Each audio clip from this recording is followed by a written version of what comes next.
Kasus Subang terungkap, Yoris dan istrinya tidak bisa mengelak lagi dengan adanya bukti ini. Mari simak videonya. Perkembangan kasus pembunuhan ibu dan anak di Subang, Jawa Barat yang ternyata Yoris dan istrinya adalah orang paling dekat di mana setiap mengisi waktu selalu bersama dengan kedua korban.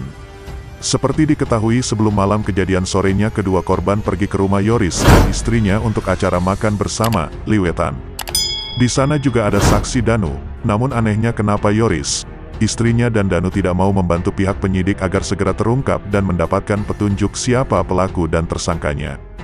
Dilansir Priangan Timur News dan dikutip Garuda Update dari YouTube Wahyu Seno, pihak kepolisian Subang, Jawa Barat mengatakan bahwa kasus pembunuhan ini bukan motif pencurian dengan kekerasan, karena barang milik korban masih utuh dan uang yang tergeletak sebesar Rp30 juta tidak diambil oleh pelaku. Hal ini yang menimbulkan banyak sekali asumsi serta dugaan orang terdekat yang melakukan tindak kejahatan pembunuhan Subang ini. Bahkan juga pihak kepolisian Subang menduga adanya keterlibatan orang dekat kedua korban atau bisa dikatakan orang tersebut termasuk dalam lingkup keluarga korban.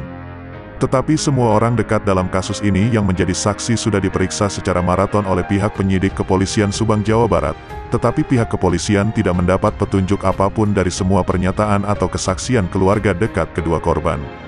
Bukan tidak mendapat petunjuk, tetapi kepolisian Subang sudah mengantongi nama-nama yang diduga terkait dalam perkara tindak kejahatan ini.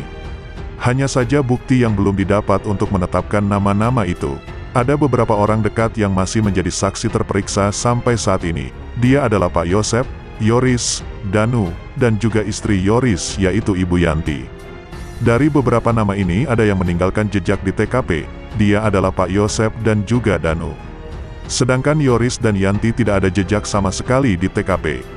Anehnya kenapa orang yang paling dekat kedua korban tidak ada sama sekali meninggalkan jejaknya di TKP, bahkan juga di area mobil Alphard yang setiap harinya Yoris dan juga Yanti bersama kedua korban selalu menggunakan mobil tersebut.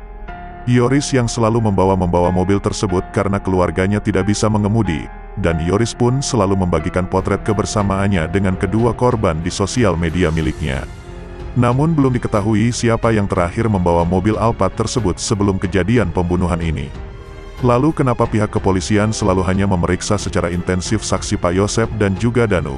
Apakah karena mereka meninggalkan jejak di TKP? Bahkan juga Pak Yosep dan Danu pernah dijenggongi dan digigit oleh K9 waktu itu. Yoris dan Yanti malah jarang sekali diperiksa, karena mereka tidak meninggalkan jejak di TKP. Setelah melakukan pemeriksaan yang cukup lama untuk menyamakan sidik jari di TKP yang ditemukan oleh tim Inavis dengan waktu kejadian meninggalnya kedua korban, ternyata sidik jari Pak Yosep dan DNA Danu tidak cocok dengan waktu kejadian meninggalnya kedua korban, bahkan juga tidak cocok dengan jam kejadian. Hal inilah yang membuat kepolisian Subang semakin bingung mengapa sidik jari yang ditemukan tidak sinkron dengan waktu kejadian. Padahal upaya yang dilakukan oleh kepolisian untuk menyinkronkan sidik jari yang ditemukan di TKP terbilang cukup lama sekali prosesnya. Namun hasilnya nihil. Yoris yang dari pertama datang tidak masuk dan tidak menyentuh apapun di TKP.